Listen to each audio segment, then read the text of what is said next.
Bonjour Anne-Marie. Mais d'où est venue cette idée de nous imposer à nous tous, à vous Fred, Sarah, à tout le monde, toute l'équipe, l'idée de revisiter un peu notre grammaire? Alors il y avait une double envie. D'abord l'envie de travailler avec Jean-Joseph Julot, qui est le professeur que vous allez voir dans ce sujet, qui est un type extraordinaire, qui est un professeur né. Et la deuxième chose, c'est qu'on fait tous des fautes. Et que je trouve qu'il n'y a rien de plus insupportable que de lire un mail, une carte postale, une lettre avec des fautes d'orthographe. Ça saute aux yeux et puis souvent ça dévalorise un petit peu le contenu. Donc je me suis dit, les vacances, c'est le moment ou jamais d'essayer de se remettre un petit peu d'équerre, un peu de réviser toutes ces choses-là. Et j'ai pris les fautes les plus communes, les plus classiques que nous faisons toutes. Au début, on peut se dire, est-ce que vraiment on fait ces fautes-là? Et puis on s'est rendu compte quand même que quand on a tourné les chroniques et quand j'en ai parlé autour de moi, tout le monde a fait, ah oui, c'est vrai, comment déjà on accorde, etc. Donc on va réviser 8 grands points de grammaire à travers les sujets, et puis après en retour plateau on fera des petits exercices sur d'autres points de grammaire et d'orthographe. Et là je vous propose de regarder comment on accorde les participes passés, parce que ça c'est une faute qui est extrêmement commune. Et personne ne quitte le plateau. Tout le monde suit. Non, tu restes là.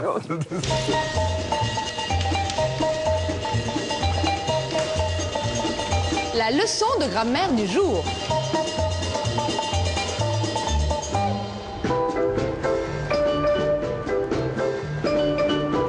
La tarte que maman avait préparée était délicieuse. Préparée. Et ou et e. Et ou et e.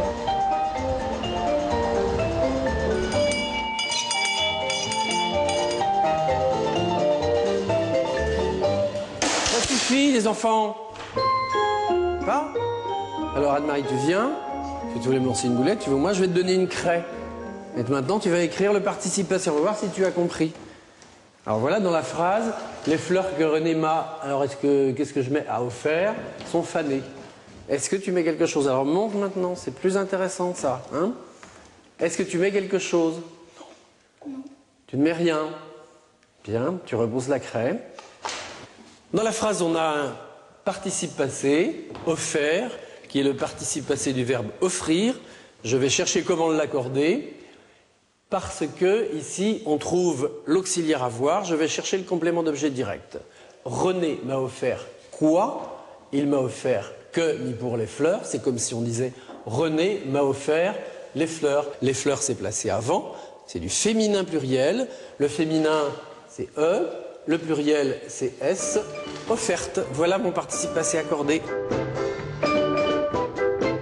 Mais oui, bien sûr, préparer et e, préparer la tarte, préparer et e. Le participe passé, conjugué avec le verbe avoir, s'accorde avec le complément d'objet direct s'il est placé avant. C'est chouette, hein? Vous avez noté le nom de l'instit, là, il est bien. Hein? Jean-Joseph Julot. Jean-Joseph Julot. Toutes les références sont sur le site internet de Télématin. Et nous, on avait bon, hein, pour les fleurs, jusque-là, c'était parfait. Hein. Jusque-là, c'est parfait. Mais c'est vraiment une faute que l'on fait. Juste une petite erreur, mais c'est pas... Ça va pas. Alors, Non, mais il est pas pris. alors je voulais vous proposer un petit exercice. Par exemple, on écoute bien, Sarah. Suivez, s'il vous plaît. Oui, Soyez c'est attentifs. important. Je sais pas, soyez un petit peu avec nous. Sinon, il y a 2 heures de l'impression que ça colle. vous intéresse.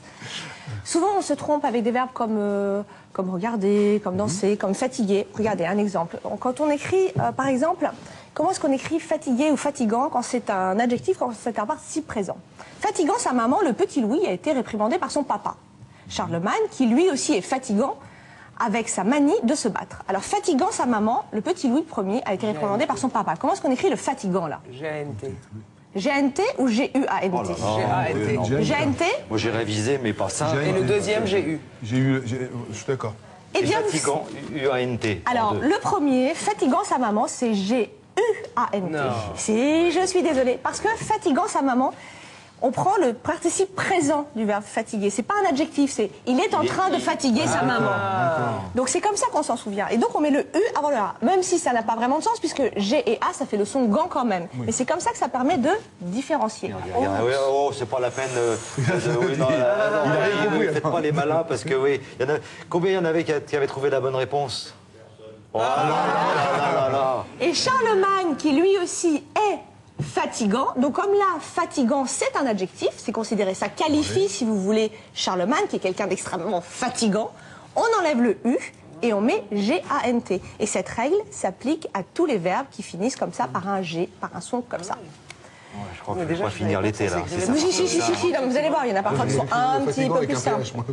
J'avais révisé les participes passés et tout ça, mais j'avais pas révisé ça. Non, mais c'est ça la surprise. En fait, la deuxième partie, c'est toujours le deuxième effet, comme les petits bonbons, là. Et fatigant, C'est c'est pas fatigant. Merci beaucoup. Et fatigant, ça s'écrit pas PHATI. Si, bien sûr, effectivement. Il n'y a plus personne sur le plateau, c'est normal. tous partis. Il y a encore Myriam.